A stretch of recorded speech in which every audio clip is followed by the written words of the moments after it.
what do you know about the original Knights Templar?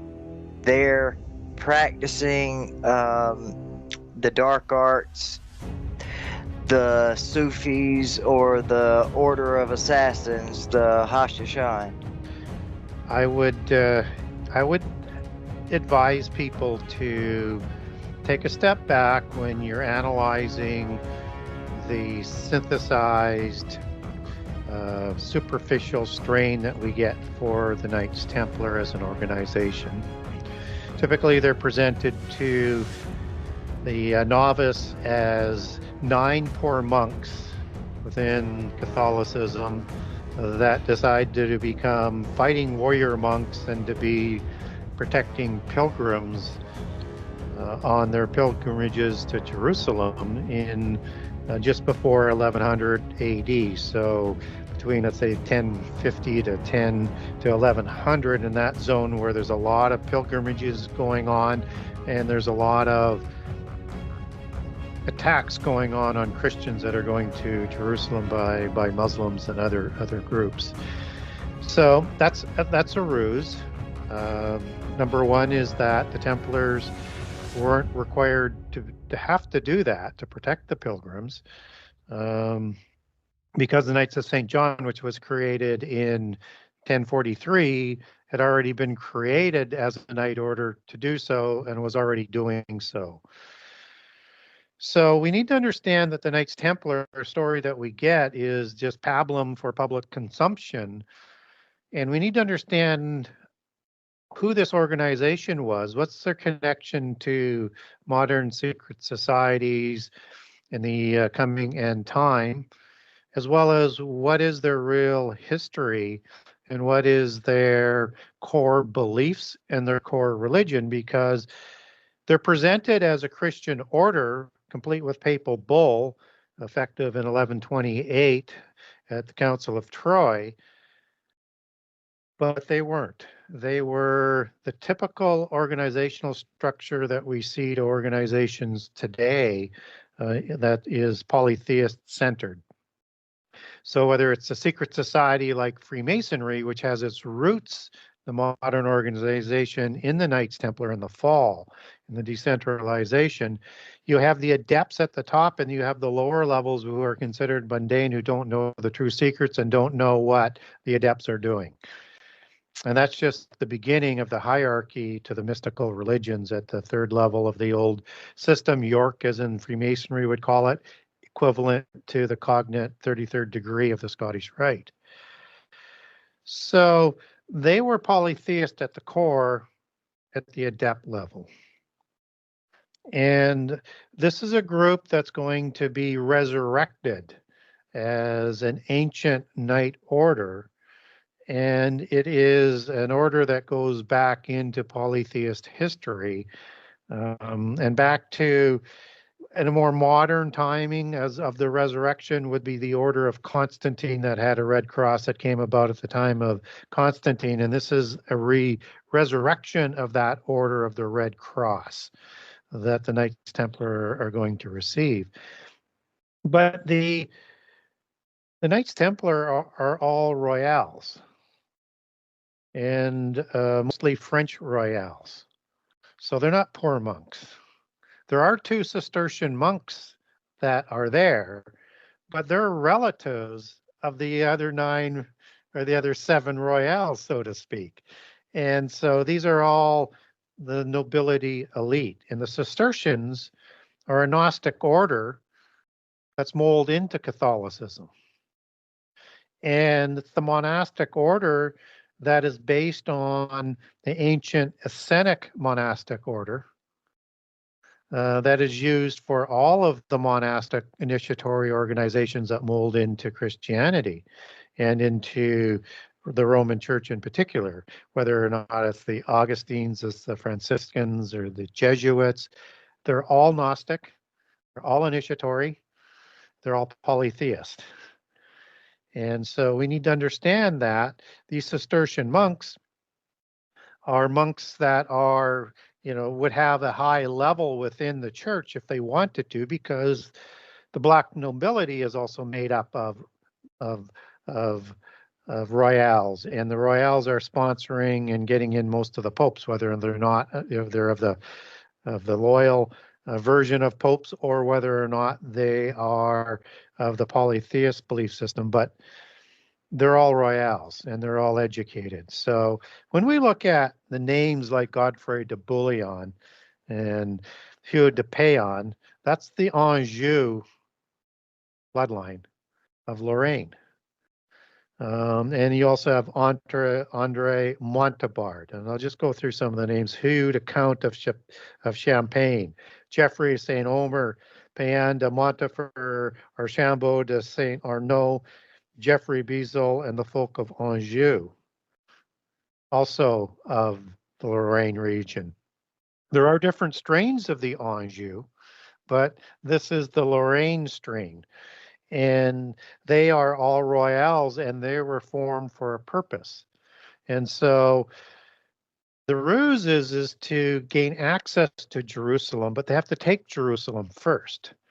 And so Godfrey de Bouillon and Hugh de Payan and his battle partner, Henry de St. Clair, which is an ancestor of the founders of the Sinclairs, are going to restart Freemasonry as an organization with fleeing Templars at the takedown of the Templars in 1307, when they flee to Scotland under the protection of Robert the Bruce, who has already been excommunicated from the church, the Roman Church, for killing his rival in a Catholic church.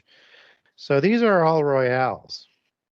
And in 1090, de Bouillon and his center organization is going to go to Italy in preparation to organize for the Crusades.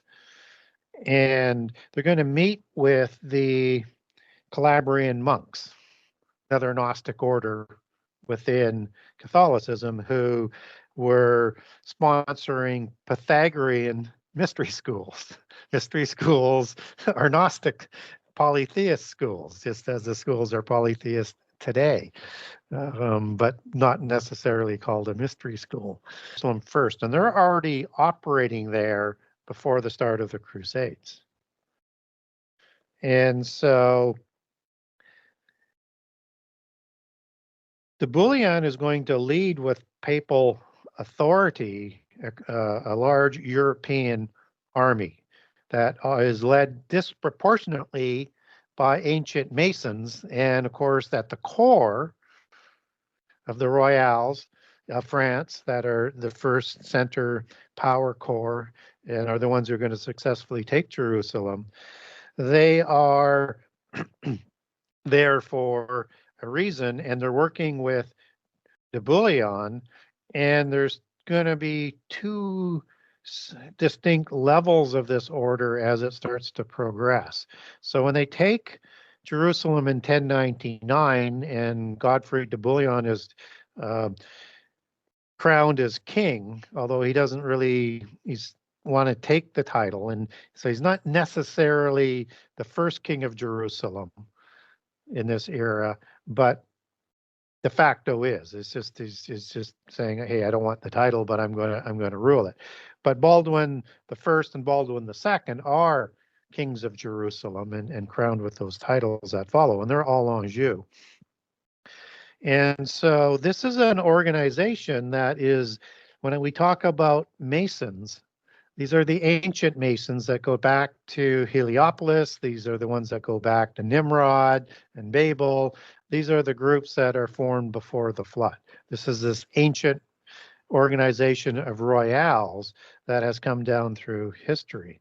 And this is the representation of the Knights Templar as the Order of Sion, first formed at the Priory of Sion in Jerusalem, where the king of Jerusalem, Baldwin II, is crowned, as well as de Bouillon, as well as Baldwin I was first crowned, and with a royal ceremony more into the valley in terms of just outside of Jerusalem in the Notre Dame Cathedral, which just, you would be similar to like King Charles accepting the kingship and then his royal crowning, about a year later. That's sort of standard in the right of inheritance. And so this group this group is made up of a very interesting group, not only of Gnostics within the church, like the Cistercians in particular, and the Calabrian monks, but they're an amalgamation of sister groups that include the Essenes, which are the basis for the monastic orders, the Sabians of the time of Jesus that are still around, the Order of Ormus, which was a Gnostic group in Alexandria, and Ormus is a Red Cross order that passed that emblem on to the Order of Constantine that we talked about. That Saint Bernard, when he argues for the Knights Templar for their full papal bull in 1128 and writes their first constitution, provides that cross first to the Knights Templar in 1128, so almost 30 years after the fall of Jerusalem, and he's a Cistercian monk, right? And so we need to understand that these are all Gnostics as we would understand them, but at that time they would be understood as Cathars and Albigensians. This was the rival belief system to the Roman Catholic Church.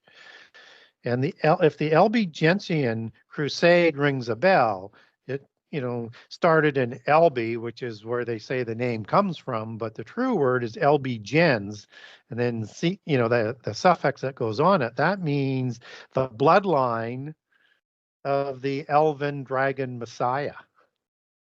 So it's heavily steeped in that. And that whole mystery, and they're there for the secrets of the bloodline. And it also includes the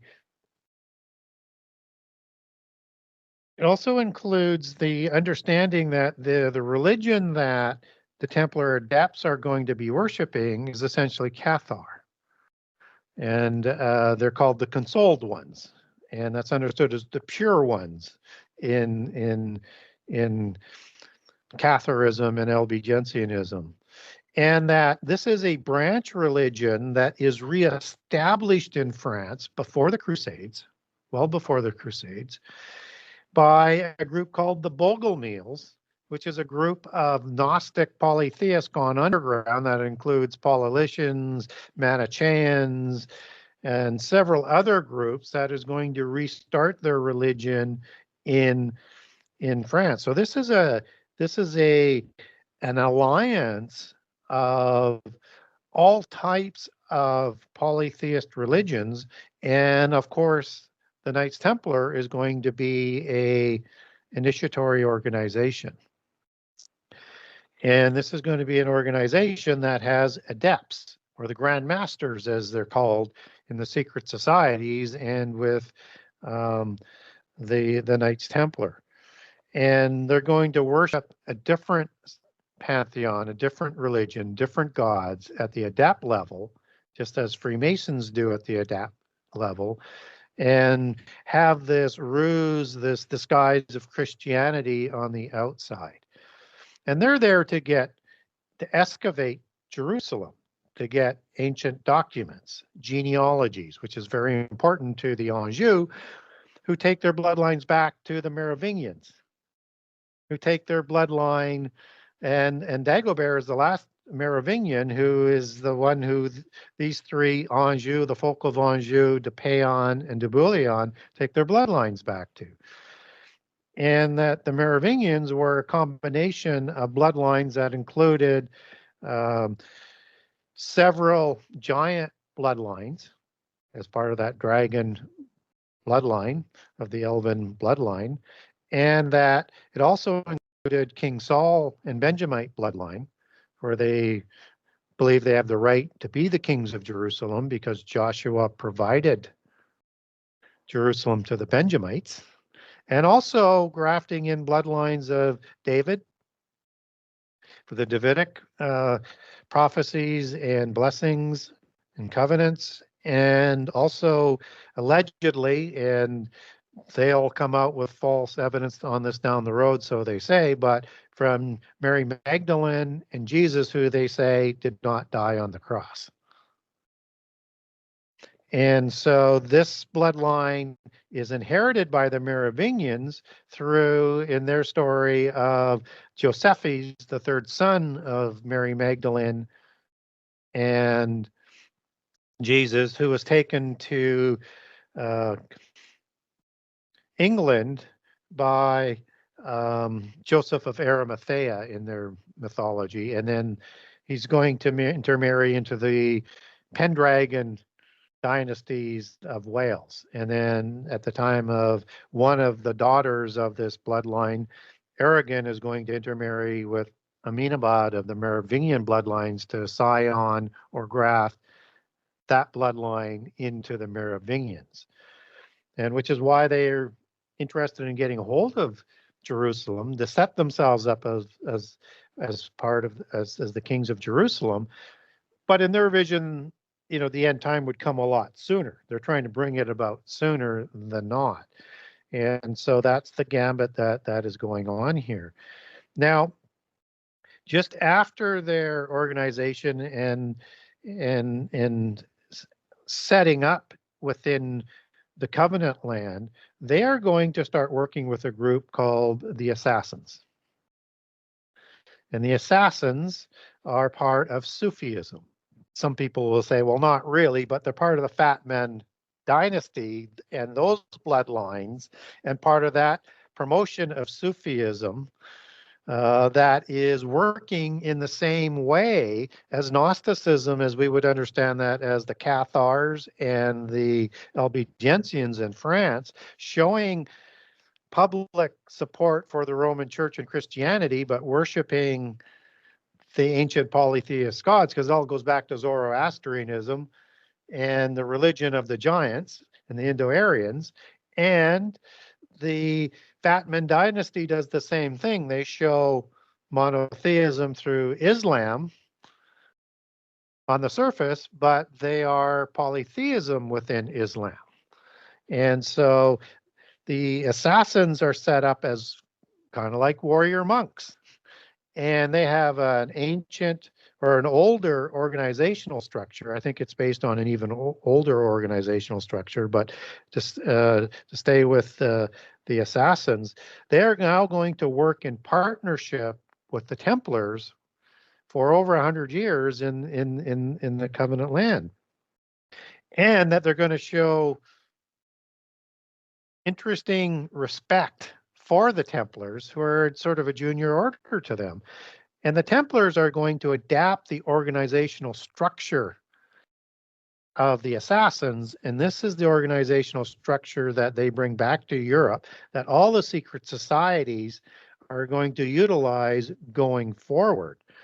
And you can see part of that Sufism in Freemasonry today, as you get into the Shriners, for example, that's sort of represented. And just as the Freemasons will have a number of Knights Templar honorary degrees and rituals, and the KT ritual in particular, that still is part of Freemasonry to this day. And so this is an organization that is keeping a secret, and and according to the records, they find these doctrines of the genealogies, but we have to understand that they are worshiping a different pantheon of gods, and they are not these poor knights. These are the most powerful people of France, and that empire, that organization is going to expand to include all the other Royal Mason orders.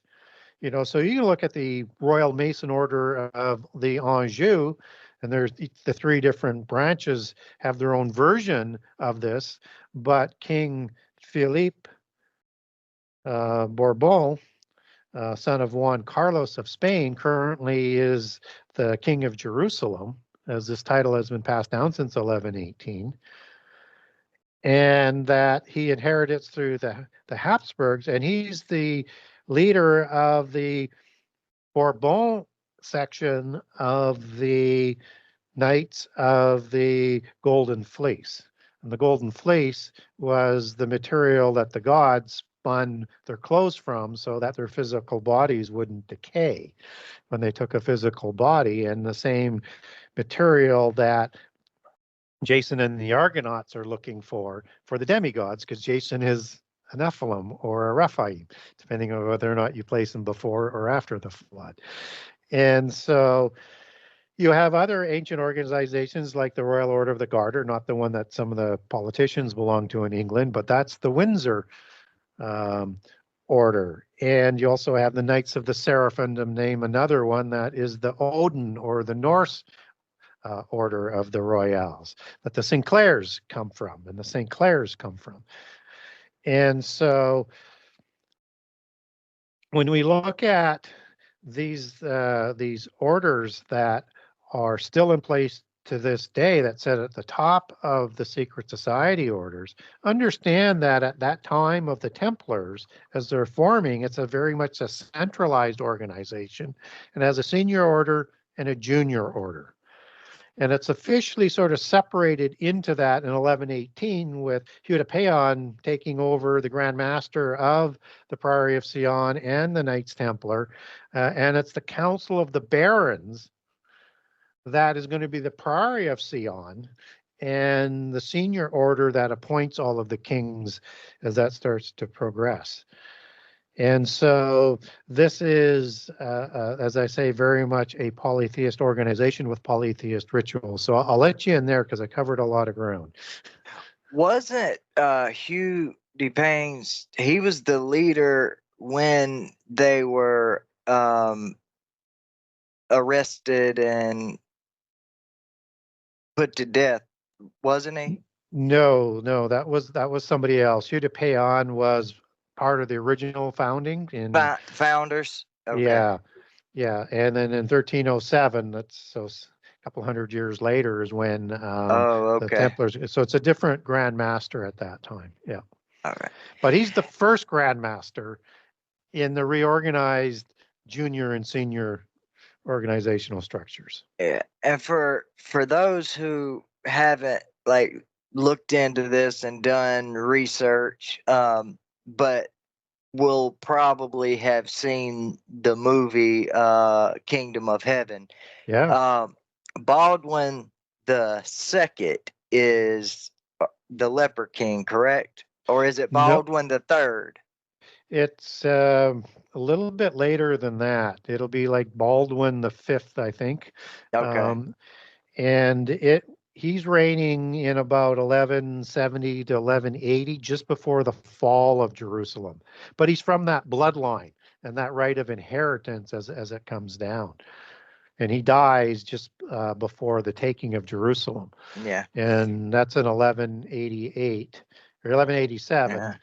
For everyone who heard that and saw part one of this, I got that wrong because I said Baldwin the Third. And in book 2, I cover off that whole reign of kings as I follow that through so that people can sort of make sense of how that history transpired and what that connection is to the Jesuits as the new Templars. Yeah, I really recommend getting the book. If you've read book 1, then you'll definitely enjoy book 2. Yeah, I think people will really enjoy book 2, particularly the Christians. But if you're wanting more information on secret societies, I'm going to complete what I didn't do in book 1 there. And if you want to know more about giants and you ever thought there was information on giants within the Bible, you're really going to like this, and you're going to really like how it connects into end time prophecy. And so, and I didn't cover off the Jesuits in book 1 because it's such a controversial issue, and the book was so big already. So I laid down the platform for how they get there, and then I complete that in book 2. But I understand it's the same type of religion with the Jesuits because, again, it's the Egyptian polytheist religion for the most part, that they're interpreting everything through the 7 sacred sciences, which is the basis for mysticism, and that everything they do at that adept level is distinctly non-Christian. Yeah. And so in the Knights Templars, some people say this even gets down to the mundane members. I'm not quite convinced of that. I think it's more the adepts, but they would spit initiates as the records show, which is why it's a bit confusing. Initiate is both an adept and starting off because they're all initiated, right? It's just the level of Yeah. initiation that they have. But they were required to spit on the cross and deny Jesus as the Christ. That's horrible. And they believe that Jesus didn't die on the cross, that he survived and was taken down and started this bloodline that they believe is scioned into their various bloodlines. And that they believe they have the records of this secret as well. They were called consoled brothers, as I talked about. So they were doing, and that's a Cathar term, an Albigensian term for priests of the perfecti. And so the adepts were practicing black-robed Gnostics, polytheists, and they were doing black masses, as we would sort of understand that. And so they believe that their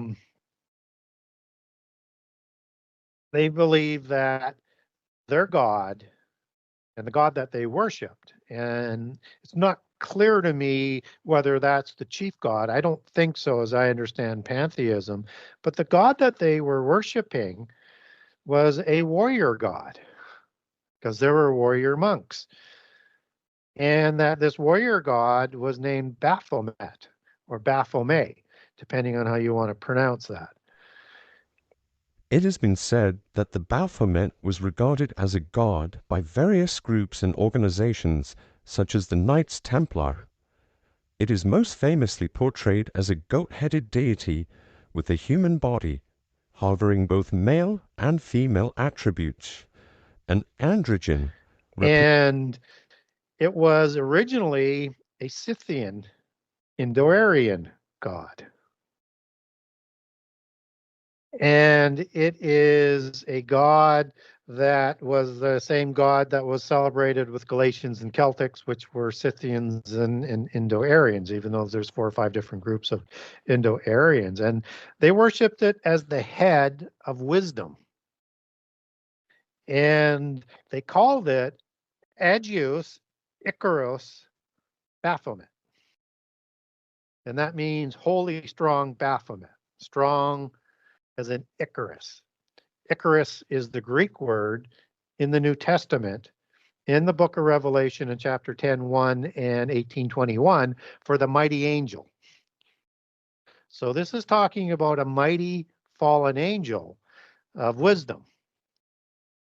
We know Azazel is the god of wisdom in polytheism, and particularly with the Western secret societies and with other secret societies all the way throughout the organization.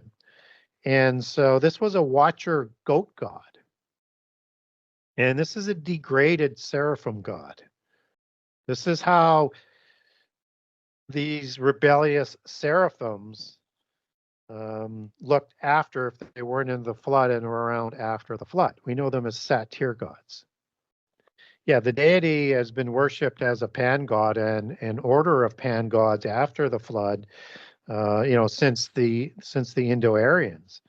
And so anything associated with goat gods, like Lupercalis, festivals in the time of February, at the time of just before, a couple days before what we would understand St. Valentine's Day, is an ancient Etruscan festival, or Indo-Aryan, just as the Scythians are the Proto-Greeks and Indo-Aryans. That worship goes back before the migration of the peoples from Babel into those areas. And that's an orgy of sexual violence and taking of women. And I won't go through all of the gruesome details of it, but that's the nature of this religion and this God that they're talking about. And that name breaks down as Bapho Mitris. And it can mean Father Mitra or Father Mithras, as it would be understood originally. And Mithras is obviously associated with Mithraism, which was the religion of the army at the time of the Roman Empire. That is a branch religion of Zoroastrianism, which is the Indo-Aryan religion of the giants.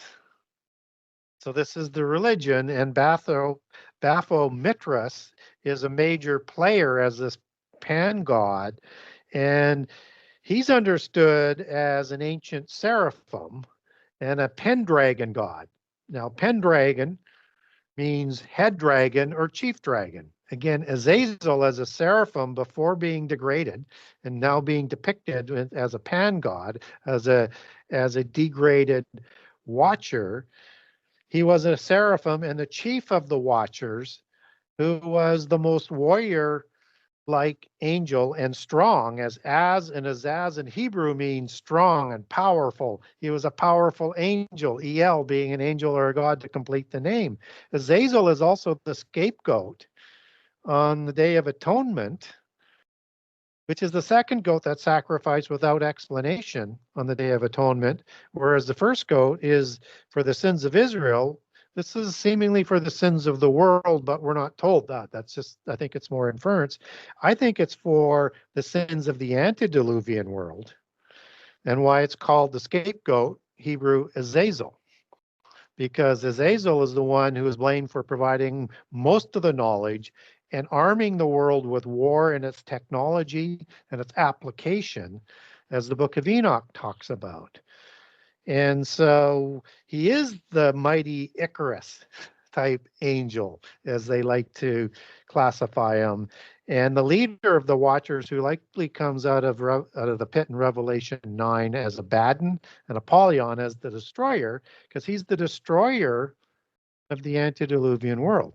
It would have been destroyed by fire, I think, with the technology that the angels had provided, lest God permitted the flood to come. And the intercession permits all the names in the book of life to be fulfilled that were written in there from before creation. That's when God intercedes.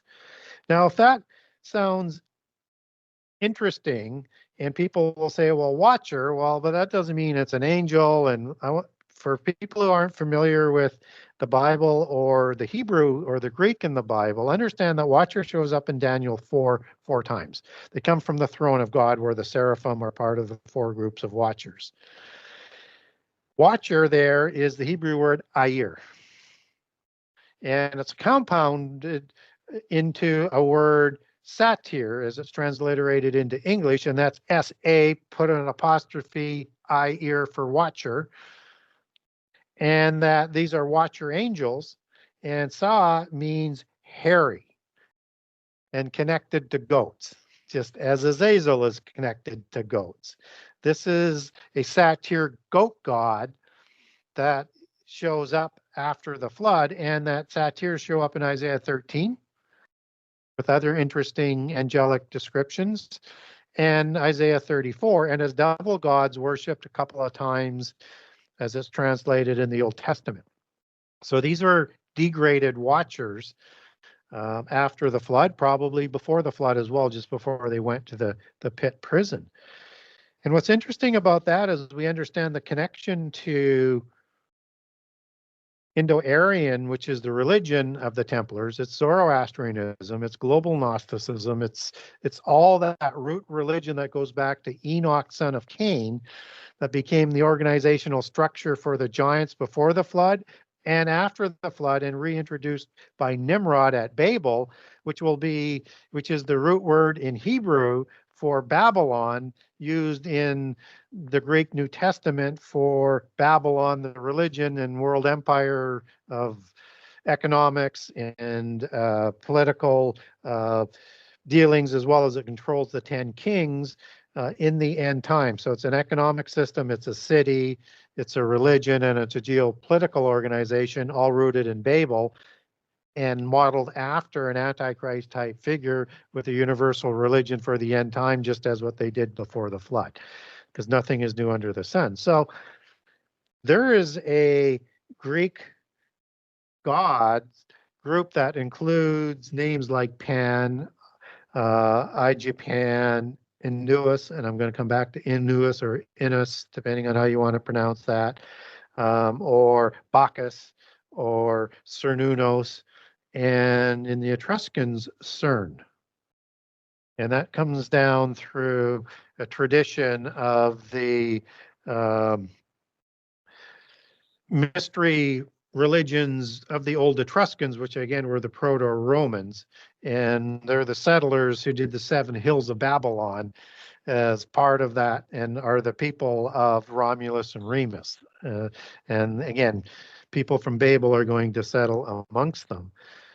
And these are from that religion that comes down through the Janai mystical sect. And they have 9 main gods in that pantheon, and one of them is called Cern.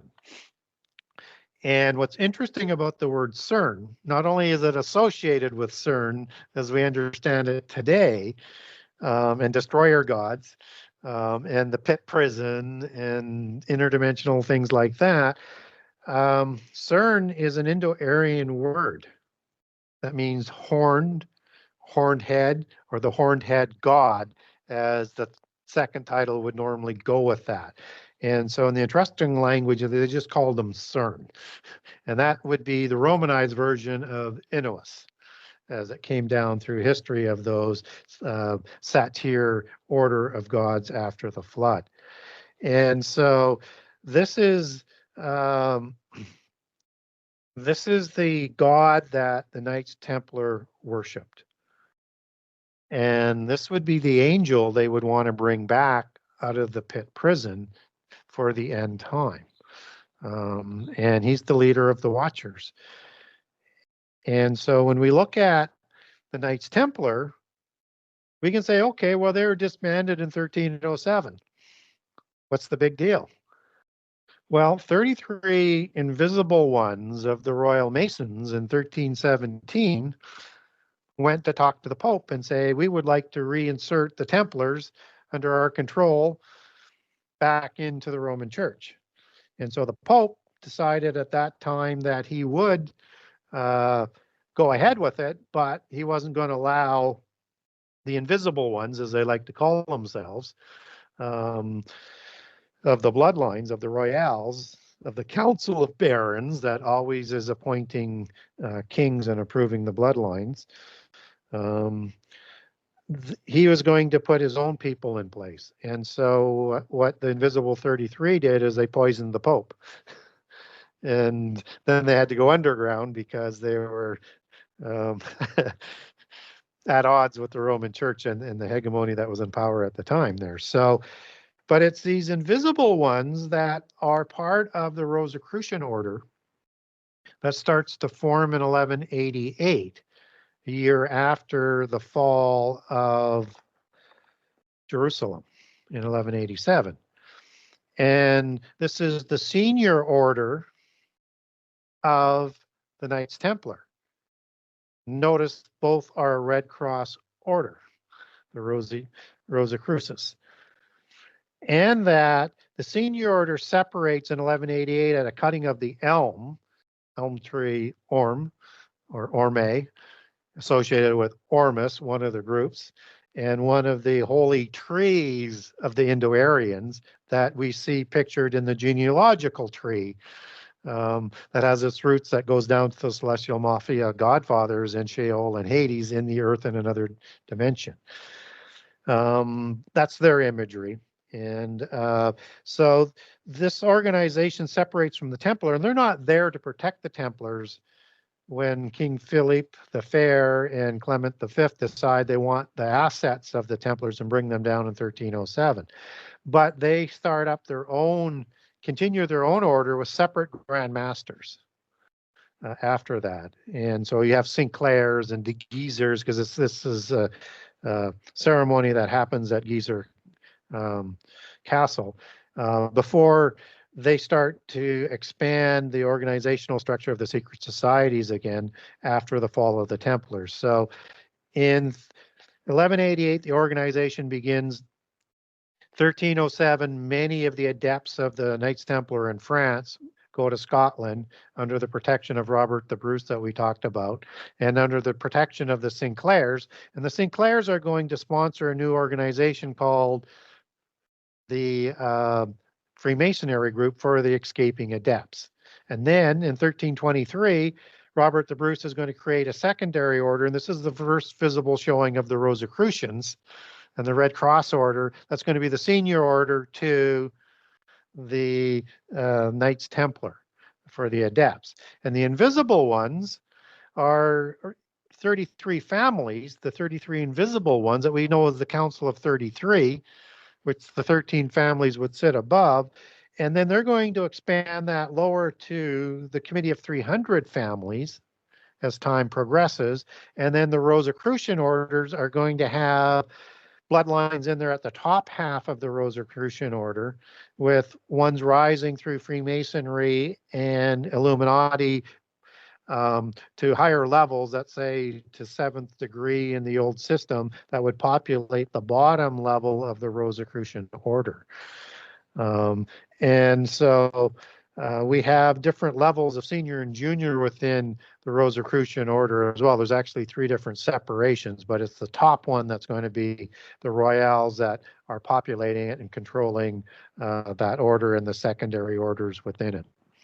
The Knights, the Hospitallers of St. John, were they, I know they weren't a part of the Templar Knights, but were they a society that was polytheistic as well? Yeah, and they take the name St. John in the beginning because they draft John the Baptist as an Essene, but of a polytheist nature, right? And they also draft, Jesus, James, and they adopt most of the patriarchs into the religion. So that's not unusual. Their organizational structure will be reshaped after the forming of the Knights Templar, and they will have the exact same organizational structure of the Knights Templar. In fact, the Knights Templar will become the model for all the Knight orders, whether it's the Teutonic Knights, and all the other ones that are going to populate the nations throughout Europe, because they're all royal orders, right? And so it becomes that organizational structure for all of these top end royal bloodline orders that would report into the 13 families, the 33 families, and the 300 families. And that this these orders of the knight are still understood in the rituals of the lower levels, and many of them actually receive knight status in those different degrees. And the Jesuits, who become the restarted organization within the Catholic Church, by a fellow by the name of Francis Borgia. And if that name sounds familiar, he's of the Borgia black nobility of the Pope line, but he's a Basque in the King of Spain at this time, and he bails Ignatius out of jail during the Inquisition and then sponsors him through his relationships and the help of the Spanish king to become the Jesuit order within the church. And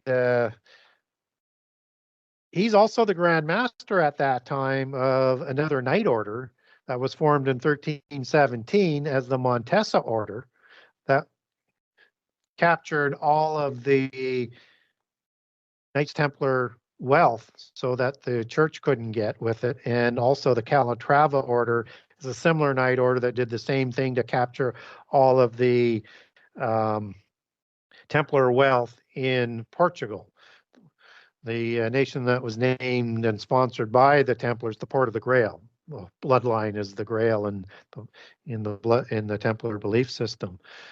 And so by 1550s, Francis Borgia becomes a Jesuit. By 1565, he becomes the third Grand Master. And it's all for a plan to control the Jesuits within the church and to get a hold of the banking, that they're going to move to Switzerland, where most of the wealth actually escaped to, where the Knights of St. John were already set up previously in the 1200s. And that's why you have the white cross of the Knights of St. John on the Swiss flag, and the sort of the imagery for modern banking. And so today you have the Rothschilds, you have the Vatican banking, and the Knights Templars banking. That's all centralized into Switzerland. And so this is the order that becomes the new Templars as they're understood within Catholicism. And they're there as part of their original doctrine of the organization of the Templars, is to create the new Babylon within the Christian church, the Roman church. Yes, it's funny how all of these organizations are Roman Catholic on the outside, and to the world, Christian on the outside, but they have their secret religious practices, that they do behind closed doors. Yep. All the way back from the original Templars and to the modern day secret societies. Even you've got, like with the Masons, you've got a secret society within a secret society. Yeah. And it's very, very complex, their organizations. And there's just so many organizations that, which is why when, I decided to do book 2, I would start talking more about what they call the thelemic tree. So not only is it used for their genealogical tree for the oak, ash, or elm tree, but also for the cedar of Lebanon, which is the organizational structure for the secret societies, which those organizations that I've mentioned were trunk organizations. The Jesuits are not a trunk organization. They branch into a trunk organization. I would think there would be, because they were sponsored in their initial beginning by the black nobility, with the senior black nobility, but then with the junior black nobility in the late 1800s. I think they're going to be going into the Committee of 300, but one could make an argument that they're into the Council of 33 if they believe that they're actually still controlled by the senior organization. Yeah, what's interesting is that, the other doctrine that they were working on and is called the United Kingdom. So go back to what you're talking about, this Kingdom of Heaven movie that's talked about, that repositions some of the people a little bit, but all those characters are real and are part of the bloodlines. And that was called the Kingdom of Heaven because that's the United Kingdom of the world that they wanted to rule the world. And if you think that name United Kingdom, that was also used for the British Commonwealth Empire, is a coincidence, it is not. It's part of the same movement for the same purposes. And so be wary of that term, the United Kingdom of the world, because they wanted to establish that so that their grand monarch, as they talk about him in the secret societies, would be the ruler of the world and sitting on the throne in Jerusalem. This is the dragon Messiah. This is the elven bloodline of the Messianic dragon that they've been plotting to put there forever. And anything that is associated with Templarism is the antithesis of Christianity as it's meant to be, and anything that's written in the Bible. And we're told over and over and over and over not to swear oaths, and that you will be held accountable for those oaths. If you swear that oath, then you had better fulfill it, because God will hold you accountable for it. But we're advised not to, over and over and over. And yet, this is based on an oath-based system in the mystical religions, and that all goes back to the oath sworn on Mount Hermon before the flood, and then again after the flood. And it's the oath of the watchers to carry it out to the end, the oath of Harum Anathema. No matter what the consequences, no matter what would happen to them, they were going to create a race to lead humanity into destruction. And that's their purpose.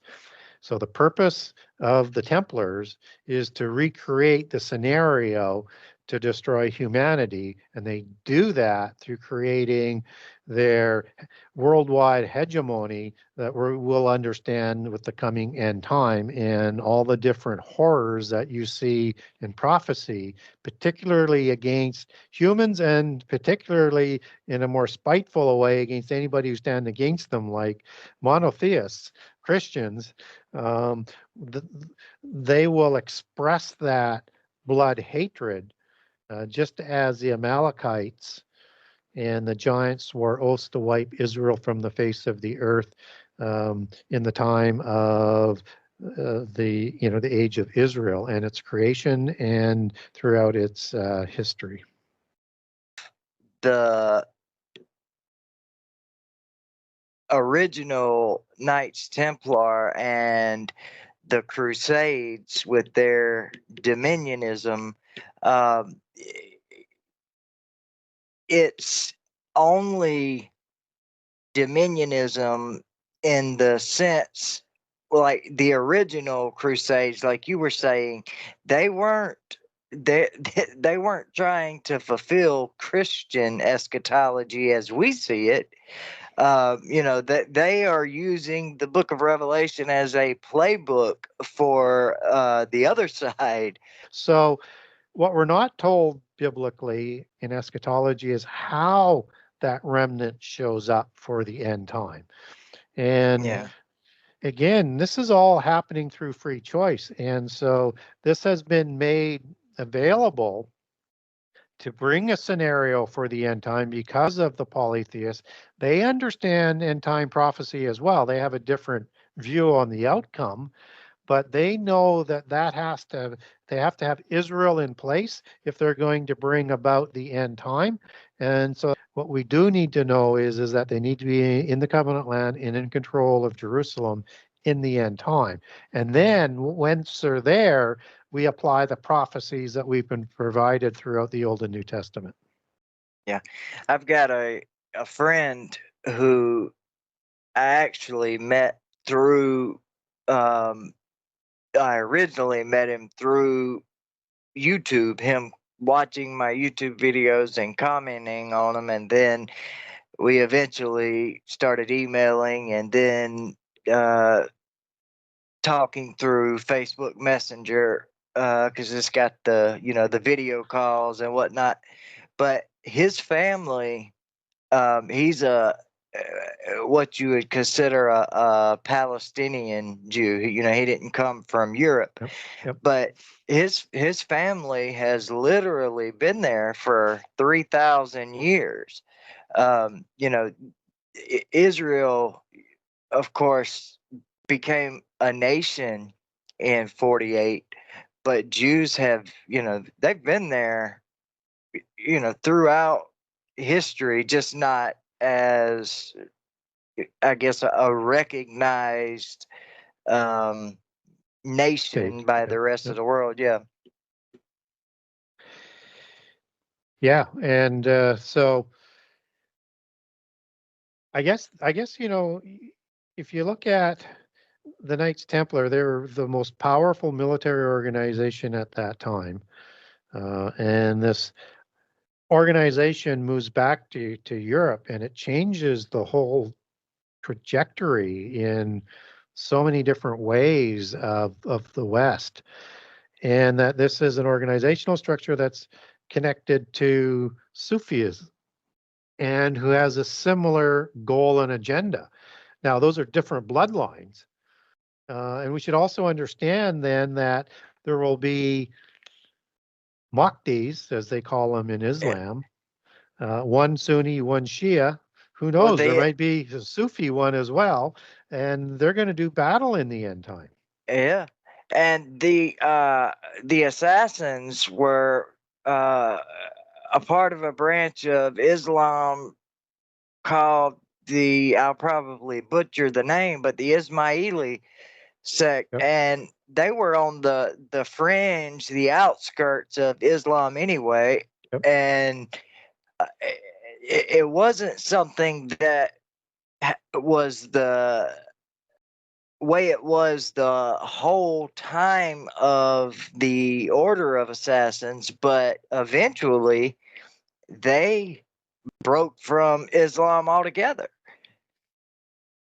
Well, they did have they did break because they were being persecuted by the two other sects, the Sunnis and the Shia. So most of them had to flee, and towards India in that direction. That's the Parsi, and that's one of the ancient names for the Indo-Aryan Persians, the people of the East, and the settlement that the Achaemenid Persian kings, for example, and their bloodlines go back to. They settled in Persia, but there was also another branch of that same group that settled the Indus Valley that created Hinduism. And so Zoroastrianism and Hinduism would be the two earliest known versions of the religion of the giants or the religion of the Templars, that we would have sort of written records on after the flood. Yeah, I have done quite a few videos and episodes of the podcast on Zoroaster or Zarathustra, however you want to pronounce his name, and the religion, because it was by the time of I think it was Darius in the king who was the Persian king that took over Babylon when the Persian Empire, took control.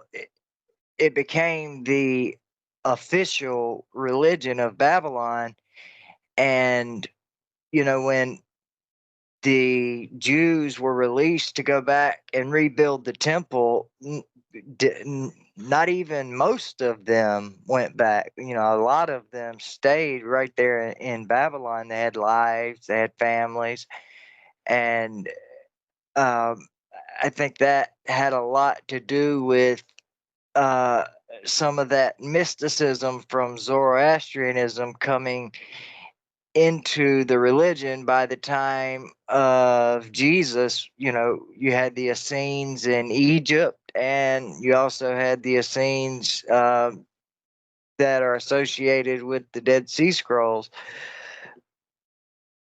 But we hear Jesus rebuking the Pharisees and the Sadducees a lot, and there are certain things he says about their traditions, but Jesus never specifically goes into their traditions. You have to go, kind of outside of the Bible to look at these Silk Road religions and Gnosticism with all of its different sects to kind of see what could have bled into Old Testament Judaism.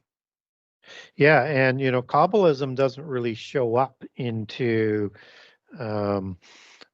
Jewish society, the Southern Kingdom, until after Judah is exiled in Babylon. And that's when it's brought back. That's when you get the Lilith introductions of understanding who Samael is, and that's when that all sort of comes in. But the Essene version, as you were noting, that was there even before. And because they were part of the original people that came out of Egypt. They just believed, so that's the Western Egyptian version that was there before, and then the Eastern version comes in, and that's why you have so many different groups in the time of Jesus that are occupying the land of the covenant, as well as the Sadducees, as well as the Pharisees, as well as the Essenes, but they were all operating in the same area. And, that's why Simon the Magus is there, because there is a welcoming arms for the same sort of religion. Again, that's more the Eastern or the Western Egyptian part of Gnosticism, but from Alexandria. But it helps you to understand what is going on in the period that Jesus is on earth and before and after, if you can understand these different groups and what their belief systems were.